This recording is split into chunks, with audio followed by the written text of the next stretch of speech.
ፖሊስ በሌሊት ሰው ቤት ተገኝቶ ብርበራ ማካሄድ ይችላልን?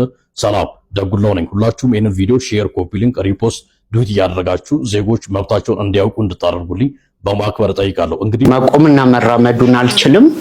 ያው ካልቆምኩና ካልተራመድኩ ደግሞ ያው ልጆችንም ማስተዳደር ምናምን አልችልም።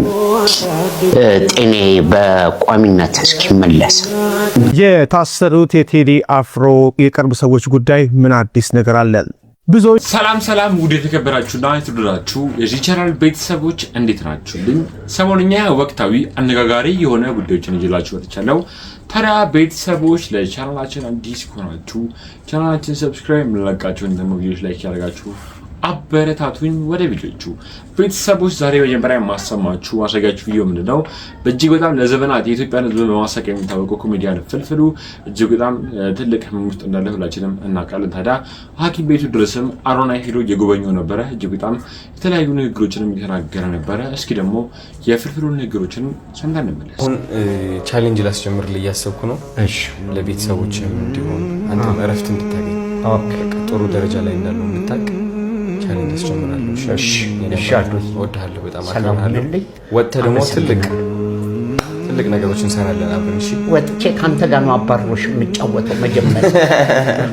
አዶዬ እወድሃለሁ፣ ሰላም ሁኑልኝ ናፒዬ፣ እወድሃለሁ የኔ ጌታ። እሺ፣ አመሰግናለሁ። አዶዬ ሰላም ግቡልኝ፣ አረፍ በሉ። እሺ ነባት፣ እወድሃለሁ። እሺ፣ እየመጣሁ አያችኋለሁ። እሺ፣ በቃ አዶዬ ሰላም ሁኑልኝ፣ አትጨናነቅ። አለን በቃ ራስ ጨርስ። ሁሉም ጭንቀት እዛው ክፍ አድርጌ አንድ ነገር መታሰብ ምንም ነገር ለአንተ ትቼዋለሁ። በቃ እሺ ነባት፣ ሰላም ግባልኝ። እወድሃለሁ። እሺ፣ ቻው። ቤተሰቦች እንደተመለከታችሁት ነው ቪዲዮን እጅግ በጣም በሰዎች ቪዲዮ ተቀባብሉት ይገኛሉ። የሃይማኖት አባቶችም ፍልፍሉ ያለበት የሕክምና ቦታ ድረስ በመገኘትም ቅባ ቅዱስ እየቀቡትም ሃይማኖታዊ ስነ ስርዓትም እያደረጉለት ነበረ። እስኪ ደግሞ ይሄን ቪዲዮም አይተን እንመለስ። መቆምና መራመዱን አልችልም። ያው ካልቆምኩና ካልተራመድኩ ደግሞ ያው ልጆችንም ማስተዳደር ምናምን አልችልም። ጤኔ በቋሚነት እስኪመለስ እስከዛ ድረስ እዚሁ ሆስፒታል ውስጥ ነኝ ያለሁት። ቤተሰቦች እንደተመለከታችሁት ነው። እንደዚህ አይነት የሃይማኖት አባቶችን እግዚአብሔር ያብዛልን። የታመምንበት ቦታ ድረስ መጥተው የሚጠይቁንን እንደተመለከታችሁት ነው። እግዚአብሔር ፍልፍሉን ይማረው። ሁላችሁም ኮሜንት ላይ ገብታችሁ መልካም ምኞታችሁን ለፍልፍሉ ተመኙለት ኮሜንት ላይ አስቀምጡልኝ። ቤተሰቦች በዚህ በሶሻል ሚዲያ ላይ ኦርቶዶክሳዊ የሆነ ስብከቶችን ወጣቶችን በማስተማር በማይሆን ጎዳና ላይ ሲጓዙ የነበሩት ወጣቶችንም ወደ ጥሩ መንገድ በመመለስ የሚታወቀው ፈለገ አትናቴዎስ በተክሊል ስነ ስርዓት እንዳገባ እየተነገረ ይገኛል በዚህ ሰዓት ላይ። እስኪ ደግሞ የፈለገ አትናቴዎስን ቪዲዮችን አይተን እንመለስ። ደስ አላት ቤተ ክርስቲያን፣ በጣም ደስ አላት። ሙሽሪት ሙሽራ ልጆቿ በተክሊል በቁርባን ተዋሃዱላት። እዚህ ቲክቶክ መንደር ላይ በርካታ ተከታዮች ያሉትና በተለይም በኢትዮጵያ ኦርቶዶክስ ተዋሕዶ ሃይማኖት ጥላ ስር በመሆን በርካቶችን በቲክቶክ በማስተማር የሚታወቀው እንዲሁም በቲክቶክ በብዙዎች ዘንድ ተቀባይነትን ያገኘው ቲክቶከር ፈለገ አትናቴዎስ ዛሬ በቤተ ክርስቲያን ስርዓተ ጋብቻ ፈጽሟል። እንኳን ደስ ያለ ብላችሁ ምኞታችሁን ተመኙለት። ፈለገ አትናቴዎስን የምትወዱት እንዲሁም የሱ ተከታዮች መልካም ጋብቻ ብላችሁ ኮሜንት ላይ አስፍሩለት። ታችሁት ነው እጅግ በጣም ለትልቅ ወግ ማድረግ በቅቷል። እግዚአብሔር እንኳን ለዚህ ክብር አበቃ፣ እንኳን ደስ አለ ያላችሁ መልካም ምኞታችሁን ተመኙልን። ወደ ቀጣይ ቪዲዮ ደግሞ ማሰማችሁ ቪዲዮ ምንድነው? ጥበቃ ደጉላው እጅግ በጣም ጠቃሚ የሆነ ነገሮችን እየተናገረ ነበር ከህግ አንፃር። እስኪ ደግሞ ይሄን ቪዲዮ አይተን እንመለስ። ፖሊስ በሌሊት ሰው ቤት ተገኝቶ ብርበራ ማካሄድ ይችላልን? ሰላም ደጉላው ነኝ። ሁላችሁም ይህንን ቪዲዮ ሼር፣ ኮፒ ሊንክ፣ ሪፖስት ዱት እያደረጋችሁ ዜጎች መብታቸውን እንዲያውቁ እንድታደርጉልኝ በማክበር ጠይቃለሁ። እንግዲህ በሀገራችን በአብዛኛው የሙያ ስነ ምግባራቸውን ጠብቆ የሚሰሩ የፖሊስ አባላት እንዳሉ ሁሉ አልፎ አልፎ ችግር ያለባቸው የራሳቸውን የግል ፍላጎት በፖሊስ በለበሱት የደንብ ልብስ የሚያስከብሩ የፖሊስ አባላትም እንዳሉ የሚካድ አይደለም። ታዲያ ከዚህ ጋር በተያያዘ አልፎ አልፎ ዜጎችን በብርበራ ሰበብ የሚያንገላቱ ሌሊት ላይ የመጡ ብርበራ እናካሂዳለን እያሉ የሚያስቸግሩ ፖሊሶችም እንዳሉ የሚታወቅ ነገር ነው። ታዲያ ከዚህ ጋር በተያያዘ አንድ ብርበራ ለማካሄድ የተመደበ ሰው ማሟላት ካለባቸው ጉዳዮች የመጀመሪያውና ዋነኛው በመሪ ደረጃ የግዴታ የፍርድ ቤት የብርበራ ትዕዛዝ መያዝ አለበት። ይሄንንም ለተበርባሪው ቤት ባለቤት ወይም ደግሞ ግለሰብ ማሳየት ማንበብ ግዴታ አለበት። ከዚህም እንደሰማችሁት እንደተመለከታችሁት ነው። ከዚህ በፊት ለማታውቁ ሰዎች በጣም ትልቅ ትምህርት እንደወሰዳችሁበት አልጠራጠረም። ሰሞኑን ፖሊስ በአርቲስት ቴዲ አፍሮ የታሰሩት የቴዲ አፍሮ የቅርብ ሰዎች ጉዳይ ምን አዲስ ነገር አለ? ብዙዎች ቴዲ አፍሮን በቀጥታ ከመንካት ይልቅ በዙሪያው ባሉ ቁልፍ ሰዎች ላይ የስነ ልቦና ጫና ማሳደር ተጀመረ እንዴ በሚል ጥያቄዎች እያነሱ ይገኛሉ። በዚህ ሁኔታ ውስጥ የቴዲ አፍሮ ምክትል ማናጀርና ቃል አቀባይ እንደዚሁም የቅርብ ወዳጁ የሆነው የሱፍ ያሲን በፌዴራል ፖሊስ ቁጥጥር ስር ውለው ማደራቸው ይታወቃል። ፖሊስ ግለሰቦችን የወሰዳቸው ለጥያቄ ነው በሚል ሰበብ ነው። ግን እጅግ የሚያስገርመውን ነገር ልንገራችሁ። ቤተሰብና ጠበቆች እንዳረጋገጡት ግለሰቦቹ ታስረው ቢያድሩም እስካሁን ቃላቸው የተቀበላቸውም ሆነ ማስረጃ የጠየቃቸው አንድም የፖሊስ አካል የለም። በምን ወንጀል እንደተጠረጠሩ ለምን እንደሚፈለጉ የተነገረ ነገር የለም። ዝም ብሎ በማቆያ ማሰር ብቻ። የህግና የፖለቲካ ተንታኞች ይሄ ተራ የህግ ማስከበር ሂደት አይደለም ይላሉ። ሰዎችን ያለ በቂ ማስረጃና ክስ አፍኖ ወስዶ ጫና መፍጠር በቴዲ አፍሮ የጥበብ ስራዎች ላይ የስነ ልቦና ጦርነትና የስራ መስተጓጎል ለመፍጠር ሆን ተብሎ የተቀነባበረ ነው እያሉ ይገኛሉ። ያለ ፍርድ ቤት ትዕዛዝ ሰዎችን ማሰር ደግሞ የሀገሪቱን የህግ የበላይነት ክፉኛ ጥያቄ ውስጥ የከተተ ተግባር ተወስዷል። ህግ አስከባሪ አካላት ምክንያቱን ይፋ አድርገው ቃላቸውን መቀበል ወይም በነፃ ማሰናበት አለባቸው የሚል ከባድ ጥያቄ የተነሳ ነው። እናንተስ ምን ታስባላችሁ? ቤተሰቦች ሰሞኑን አንዱ ደግሞ የተለያዩ ነገሮች ዙሪያ ሀሳብና አስተያየት እየሰጡ ይገኛሉ። የተለያዩ ሰዎች ደግሞ ለምንድን ነው የተለያየ ድርጊት ሀገራችን ላይ ሲፈጠር በተለያየ ወቅት የተለያዩ ሰዎች ትልቅ ችግሮች ሲገቡ ሳያወሩ ለምንድን ነው ዛሬ ስለ ቴዲ አፍሮ አልበም ሲሆን የሚያወሩት እየተባለ ነበረ። እስኪ ደግሞ ወንድማችን የሚናገሩ ነገሮችን ሰምተን እንመለስ። ሶሻል ሚዲያ ላይ አንድ ነገር አይቻለሁና እንትን ፎቶ ያመጣሉ። የድሮ ፎቶ የአገልጋዮችን የድሮ ፎቶ እከሌ ነው እስከምትል ድረስ የሆነ ፎቶ ያመጡና ከዚህ ወደዚህ እተነብያለሁ። ከዚህ ከአመዳምነት ወደ ቅባት ከዚህ ትንቢትም መገለጥም ጸሎትም ከሶሻል ሚዲያ ላይ የሚቀዳ መሆኑ በአደባባይ ስለተገለጠ እኔ በጣም ደስተኛ ነኝ። በፊት የቴዲ አፍሮን ዘፈን በተመለከተ ከመለቀቁ በፊት እየተንቀጠቀጥ ጥርስ እንደዚህ እያደረክ ስትጸልይ ቪዲዮ ያልሰራውበት ያንተን ግብዝነት ስቃወም አንዳንድ ማሰብ የተሳናቸው ሰዎች የዘፈን ደጋፊ እንደሆንኩ አድርገው ሊያቀርቡኝ ስለሚፈልጉ ለዛ ነው ጸጥ ያልኩ። የአእምሮ ስንኩላን የሆኑ ሰዎች በጣም አስቸጋሪ ሰዎች ናቸው። ልትል የፈለግከውን ሳይሆን እነሱ ልብ ውስጥ ያለውን የክፋት ሐሳብ ነው የሚያስቡት። ማየት የተሳናቸው ሰዎች በማዳመጥና በማሰብ ችሎታቸው ጉድለታቸውን ሲሸፍኑ ትመለከታለህ። መስማት የተሳናቸው ሰዎች ማየትና በማሰብ ችሎታቸው ነገሮችን እጥፍ ሲያደርጉ ታያቸዋለህ። እንደዚሁ ደግሞ አንዳንድ አካል የጎደላቸውም ሰዎች ተመለከታቸው ባላቸው ሙሉ በሆኑበት ፓርታቸው ጎዶሏቸውን ሲሸፍኑ ሲበረቱ ታያለህ።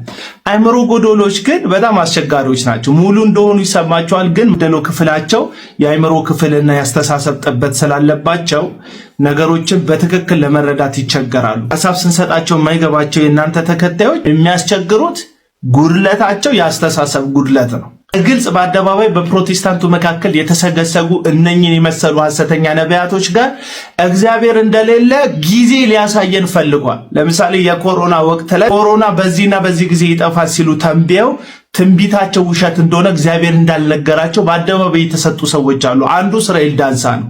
ሌሎቹም አሉ። በዚህ ወር በዚህ ጊዜ ይጠፋል ያሉ ማለት ነው። ምዕራብ አፍሪካ ያለውን ቲቢ ጆሹዋን የሞተውን ጨምሮ ነቡሽሪም ሌሎቹ በዚህ ጉዳይ ላይ ውሸታቸውን ተናግረዋል።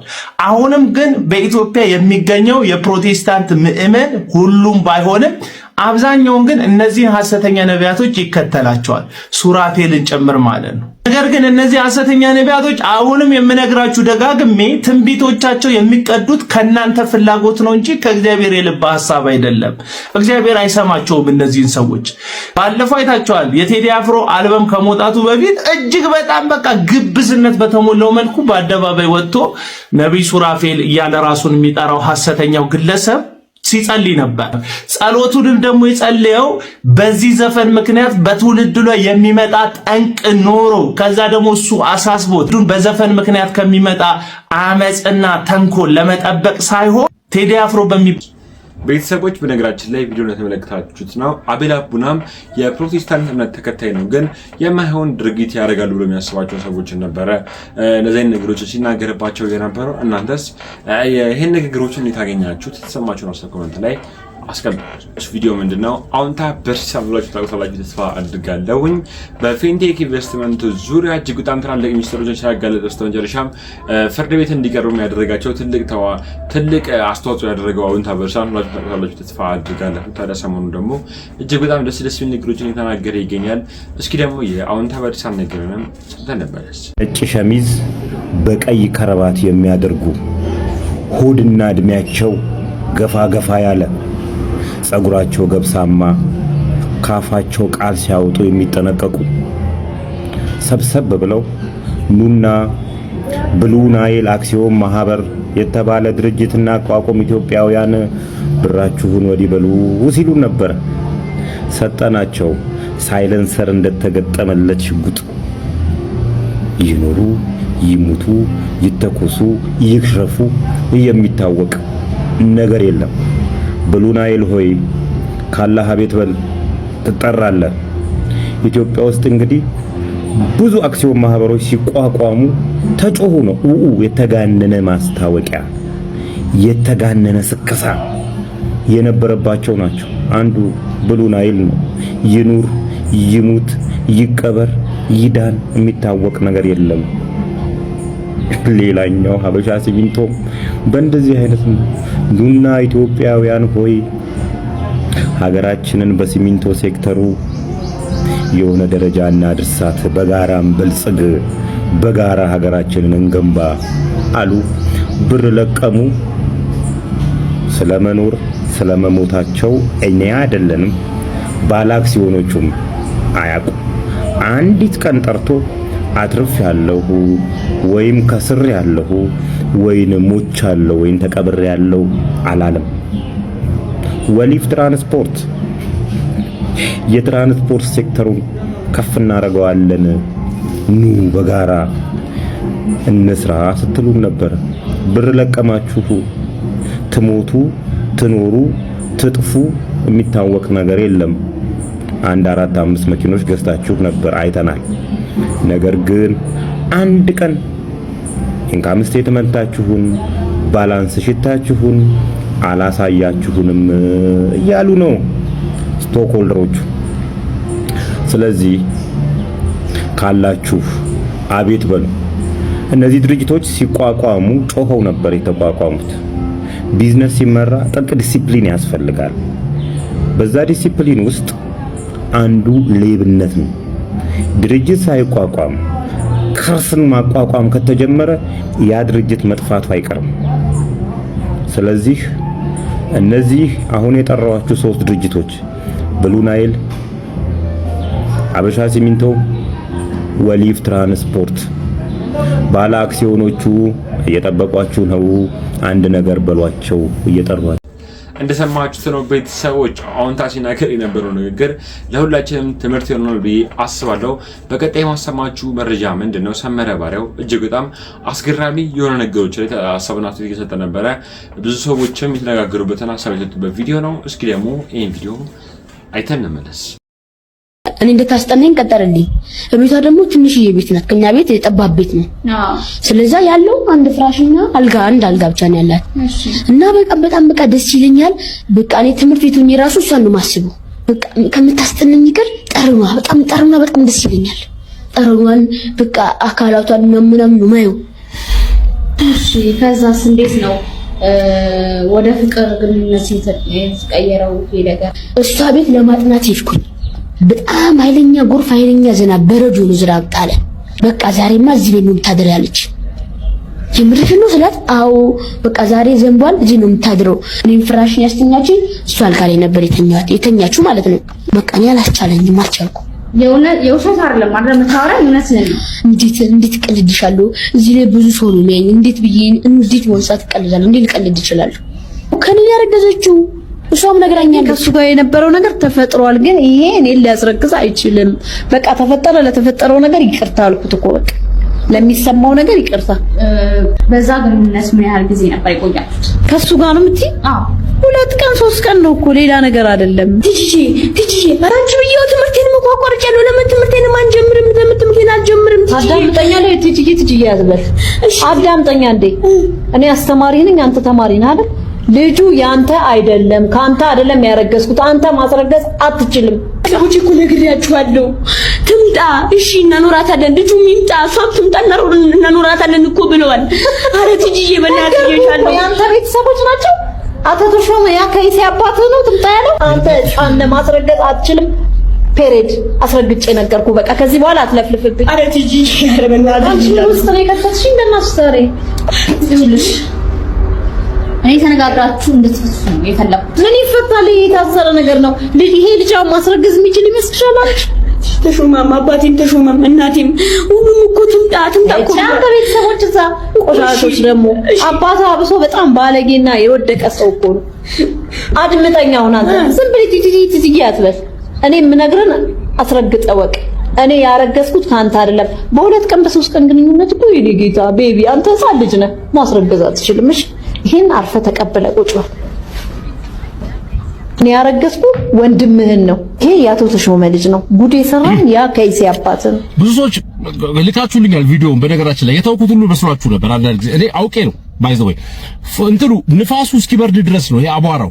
ፌስቡክ ላይና የተለያዩ ማህበራዊ ሚዲያዎች ላይ እንደዚህ አይነት ጉዳዮች ሲነሱ ሁሉም ሰው የራሱን ቪው ለማግኘት የሆነ ነገር ለማዳመጥ እንጂ ስለ ጉዳዩ ኮንሰርን ሆኖ አይደለም። በነገራችን ላይ የዛ ሰሞን አቧራ ውስጥ ማውራት አቧራው ጋር መቀላቀል ነው ብዬ ስላሰብኩ ነው።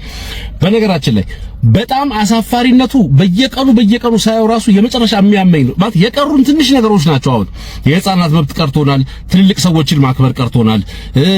ማለት ማክበር ማለት ያው የናድነው ነው። ትንሽ የቀሩ አሉ ሴቶች እንደው እንትን ያላቸው የቀሩትን እየፈለጋችሁ እያጠፋችሁ ነው። አሁን ኖርማሊ ይሄ እንዴ 2-3 ቀን ከኔ ጋር ሀፕን አርጓል ተፈጥሯል፣ ግን ማስረገዝ አይችልም አርጓል፣ ግን ስቶ ነው ሳታው ነው ወይ እንዴ? ምን አይነት ሴትዮ ነው እርሶ? አሁን እኔ እኮ የማይገባኝ ነገር መጀመሪያ ደረጃ ይሄንን ፕሮግራም ያዘጋጀችው ሴት ይሄ ቀልድ አይደለም። ማህበረሰብ አይቀለድበትም። ትራያል ኤንድ ኤረር አለ። ማህበረሰብ ሞክረሹ ከተሳካልሽ ፌመስ ትሆኛለሽ። አሁን ይሄንን ባንቃወመው ኖሮስ ማንም ሰው ምንም ባይለው ኖሮና ባይቃወመው ኖሮ በጣም አሪፍ ነበር ይባላል። ሁለተኛ ቪዲዮ ሌላ ህፃናት ይሰራሉ፣ ሶስተኛ ቪዲዮ ሌላ ህፃናት ይሰራሉ፣ አራተኛ ቪዲዮ ሌላ ህፃናት ይሰራሉ። ፕራክቲካሊ ድርጊቱ መደረግ ይጀምራል። ኢትስ ኦኬ እየተባለ ይታለፋል ማለት ነው። እንዳለ ተያይዘን እያለቀን ነው። እዚህ ሀገር ውስጥ ቀልድ የሚቀለድበት አለ፣ የማይቀለድበት ነገር አለ። ይሄ ሲጀምር ቀልድም አይደለም፣ ፐርፐዝሊ ነው የሰራሽው። ይሄንን ዩቲዩብ ቻናል ፊትሽን እያሳየሽ ራሱ ቪዲዮ መቅረጽሽ አንቺ መታሰር አለብሽ። ይሄንን ሰሞን ተጀምሮ ያለው በነገራችን ላይ በኢትዮጵያ ወንጀለኛ መቅጫ ደግሞ አለው። በኢትዮጵያ ወንጀለኛ መቅጫ ወንጀል ነው በህዝብ ሞራል ላይ መቀለድ፣ በአደባባይ ወሲብ ቀስቃሽ የሆኑ ምናምን የሆኑ ነገሮች ህዝብን ሞራል የሚቃረኑ ስለ ሞት፣ ስለ ትልቅ ሰውን ስለ ማቅለል የሆነ እንዴ መኪና ውስጥ አንዳንድ ነገር ፈጸሙ ተብሎ ማታ በመብራት እንዲተረጎ ራቁቷን የተያዘች ህዝብ አለች እኮ እዚህ ሀገር። ለምን መኪናዬ ነው መብቴ ነው ጨለማ ውስጥ ጥላ ሰፈር ቤቴ አጥር ስር ነው አትልም እንዴ? ወንድቆንክ አትልም። ፐብሊክ ነው። ከቤት ውጪ እስከሆነ ድረስ ፐብሊክ ነው። ጭራሽ በአደባባይ በዩቲዩብ እንደዚህ አይነት አስነዋሪ ነገር ማቅረብ ወንጀልሽን እንዳመንሽ ነው የሚቆጠረው። አነሰም በዛም መሸም ነጋም ቀናት ቢፈጅ ትታሰሪያለሽ፣ አይቀርልሽም። ይሄ በደንብ ህጉ መፈጸም አለበት እናንተ ላይ። በነገራችን ላይ ይሄ ነው መዋጊያችን ሊሆን የሚችለው። አሁን በቃ እኔ ጩኸቴ አሁን ፖሊስ ላይ ነው፣ እናንተ ላይ አይደለም፣ መንግስት ላይ ነው ጩኸቴ በዚህ ጉዳይ። እነዚህን ሰዎች እየለቃቀማችሁ ሰሩልን። ውጭ ሀገር በርቀት ያሉትን መያዝ አንችልም። ሲጀመር እነሱ እና ቅሌት ውስጥ የማይገቡም ፖለቲካዊ ነገር ነው በብዛት በብዙዎቹ ባህላዊ ነገር ያረጋሉ የሚባሉም ከዚህ የራቁ ስለሆነ ብዙ የሚጎዱን አይደሉም። አንዳንድ አሉ ፋይን። እዚህ ሀገራችን ጉያችን ስር ተቀምጠው እያረዱን እንዴት ነው ዝም የሚባለው? አሁን ይሄ ምንድነው ዓላማው? ይሄ ሾው ከሆነ አንቺ ሾው ነው የምትይው አይደል? ይሄን ሾው እኛ ላይ ነው ሾውሽ። አንቺ እኛ ስንጠፋ ያንቺ ሾው ነው። አንቺ አሁን ገንዘብ ታገኛለሽ በዚህ እሳት ይሁንብሽ መርዝ ቢ እንደው አለማፈርሽ ራሱ በዚህ ብታርጊው። እናንተም አክተር ነን ያላችሁት ከዚህ በኋላ ደግሞ እየተንፈራረቅሽ መተሽ እኔ እንደዚህ ያስከፋውት ምናምን ቅሌታም ነሽ። ጎረቤት ሊኖርሽ አይገባም። በአንቺ እድሜ ህፃን ልጅ አብሮኝ ተኛ ብለሽ አስረገዘኝ አላስረገዘኝም አባትን ያስረገዘው ቅብርጥሴን ያደረገው ምናምን 2-3 ያርጓል፣ ግን አንተ ማስረገዝ አትችልም ብትወልድ የልጅ ልጅሽ አይሆንም እንዴ? አንቺ ትልቅ ሰው ነሽ። ምን አይነት ሰው ነሽ አንቺ? ምን አይነት ጎረቤት አለሽ? እድር አለሽ? ሰፈር አለሽ? ምን ይሉሻል ስትወጪና ስትገቢ? እንዴት የሰው ልጅ ትልቅ ሰው ሆኖ አእምሮ ማገናዘብ አይችልም? የሚሰራውን ነገር ተሳስቼ ነው ይባላል እንዴ? የሰው ልጅ አሁን አንተ ዚፕን ከፍተ የሚደረገውን አድርገህ ስጨርስ ምን አረክ ስትባል ተሳስቼ ነውና የኢትዮጵያ ህዝብ ይቅርታ አድርግልኝ ትላለህ እንዴ? ባለፈው ፖሊስ ፕሮግራም ላይ እንደቀረበው ሰውዬ ብትሳሳት 3 ዙር ትሳሳታለህ። እንዴ እኔ እኮ ምን ካርቶን ነው ለምን መስላችሁኛ? ግማት ምን አሻንጉሊት ለምን መስላችሁ? ሚሞሪ በሽተኞች ቅጥቅጥ ጭንቅላት ያለን ነው ይመስላችሁ? ምንድነው ምን መስላችሁ እንዴ? ይሄ እኮ ንቀት እኮ ነው፣ ሰውን መናቅ እኮ ነው። በነገራችን ላይ ለምንድን ነው እኔ እኮ የማይገባኝ ነገር ሌላ ሰው እነዚህ ሰዎች ፍረዱልኝ ምናሉ እንደተመለከታችሁት ነው። ይሄ ነገርን እዚህ ሶሻል ሚዲያ ላይ ማጋራት እጅግ በጣም ያሳፍራል። ይሄ ተስፋ አድርጋለሁ። አስባችሁታል? በእድሜው ከ10 ዓመት በታች የሆነ ታዳጊን ይዛ ለእድሜው የማይመጥኑ ነገሮችን የተናገረች ነበር። እቺ እህታችን ታዲያ እጅግ በጣም ብዙ ሰዎችም እየወቀሷት እየተናገሯት ይገኛሉ። እናንተስ ይሄን ቪዲዮ ስታዩ ምን አይነት ስሜት የተሰማችሁን ሀሳብ በግልጽ ኮሜንት ላይ አስቀምጡልን። የሊያሾ ንግግሮችንም ሰምተን እንመለስ። አንድ ቪዲዮ ሲቀባበላየው ማርታ ጎይቶም እና አንድ ብር ቪዲዮ ለቀው ነበረ። ጋይስ ሳይው ልቤ ትርከከከከከከ ያሉት ሁለቱንም ሳያቸው በጣም ነው የሚያምሩት። ቢጣበሱልን ደስ ይለናል። ያምራሉ። ያምራል ቪዲዮአቸው በጣም ነው የሚያምረው። አንድ ብር ማርታ ጎይቶምን በጣም ማድነቅ ጀምሮ ነበር። የሆነ ከሆነ ቀን ጀምሮ የሆነ ፊልም ካስመረቀ ጀምሮ ጋይስ ፖስተሯን ከኋላ ለጥፈው ሲዘፍንላት ነበር። አሁን ተጠባበሱ ፍቅረኛ ማቾች ናቸው ለማለት አትቸኩሉ። አንድ ብር ደጅ እየጠና ነው ማለት ያለባችሁ። ለምን አትሉኝም? የፊልሟ ኮንሰርት ጊዜ ከኋላ በፖስተሯ እየዘፈነላት ነበር። ወድጄ ካንቺ ሌላ እዚህ ምድር ላይ አዲስ አበባ ኢትዮጵያ ላይ አንድ ቆንጆ ሴት የለም ምናምን እያለ እየዘፈነላት ነበር። አንድ በይና ፎንቃ ሳይገባለት አይቀርም አንድ ብር እንደዛ ነው። አብረው ናቸው። እሱን አላውቅም፣ አላጣራውም። ግን ጀስት ፍሬንድ ይመስሉኛል። ግን አንድ ብር ይወደዳት ይመስለኛል። እኔ አንተ የምታዳምጣቸውን 5 ሙዚቃዎች በቃ ቶፕ 5 ባቅና እነሱን ባዳምጥ በጣም ደስ ይለኛል። አሪፍ ነው። በባሺ ሊያው ለፕሮግራሙ ይሁንልህ። ግን በጣም ብዙ ሙዚቃ ነው የምወደው። እጅግ ረቂቅ የሆነች የዘመን ክስተት የሀገር ዋርካና አድባር ጥዑመ ዜማ ያላት ሊቅ የሴት ሊቅ የዘመን መጽሐፍ የዘመን ትንፋሽ ጂጂ ዘፋኝ አይደለችም። ጂጂ አድባር ነች። ጂጂ ረቂቅ ነች። ጣዕመ ዜማ ኢትዮጵያ ነች። እሷ ካህንዬ ስትል ናፈቀኝ ስትል አድዋ ስትል ሰው ተከፍሎበታል ሰው ሞቶ ሰው ሊያድን ፕሮፌሰር ኃይሌ ገሪማ እንዴት እንደተደመሙባት። እቺኮ በዩኒቨርሲቲ ደረጃ ጂጂ ስራዎቿ ሊጠና ይገባል። የኛም አልበም ጨምሮ እሳቱ ሰዓት ጂል ትግስት አለው ምን ሊል ፈልጎ ነው ኤልያስ ተብሎ በደንብ አዲስ አበባ ዩኒቨርሲቲ አካባቢዎች መጠናት አለበት። ይሄ እኮ ቀላል ጉዳይ አይደለም። አንድ ጂጂ ካልኩልህ ዘሪቱ ላዘነ ሰው ምን ነው ቢያካፍለው ምትል እጅግ የሚገርም እኮ። ጥላሁን ገሰሰ ብትል የጥላሁን ደግሞ ያዘፋፈኑ ምንትን እሱ ራሱ ብቻውን መጠናት አለበት። እንዲህ ለቁጥር ያህል ነው የምነግርህ እንጂ ብዙ ነው። ጌታቸው ካሳ አለ የከረመ ፍቅር ፍቅር አዲስ ነቃ ጥበብ በጣም ነው የምወዳት። አንድ ሰው ኤልያስ መልካ እንደ ፈረንጅ ዘፋኝ አረኳት እኮ እሱን ዘፈን ይቀዳት ጊዜ ኧረ እኔ በ5 ዓለም በ50 አይበቃኝ። ተአምር እኮ ሁለት ቢጨመር አሪፍ ነው። ደግሞ አሁን ምን አጓጓኝ መሰለ የጂጂን ኢንትሮ ስትሰጠው ወርድ አጠቃቀም ከባድ ነው። ጂጂ ጃም ያረሰውን ለጎንደር ካልሸጠ ጎንደር ያረሰውን ለጎጃም ካልሸጠ ሀገር ዘመም መሮዴት ወዴት አለች። አባይ ወንዛ ወንዙ ብዙ ነው መዘዙ የሚበሉት ውሃ የሚጠጡት ውሃ። ይሄ ፍልስፍናም በላይ መንፈሳዊነትም አለ። ፍልስፍና ማለት ፊሎሶፊያ ማለት የጥበብ ፍቅር ማለት የሚበሉት ውሃ የሚጠጡት ውሃ። ውሃ እኮ ምግብም ነው አይደል? አባይ ወንዛ ወንዙ ብዙ ነው መዘዙ። ያኔ እኮ የግብጽ ሰላዮች የኛን ውሃ ለመሰለል እኮ በእንትን በጀልባው ልጅ የመጡ ያው ነበር። እምትገርም ነች ጂጂ። ቤተሰቦች ለዛሬ ይዤላችሁ የመጣው ቪዲዮ እነዚህን ይመስላሉ። በቀጣይ እናንተ ቆም ነገር አስጨብጣሉ ሐሳብና አስተያየትን ያለውጣሉ የማስፋቸው ቪዲዮችን ይዤላችሁ እወጣለሁ። ስለዳምጣችሁ አመሰግናለሁ። ቴንክ ዩ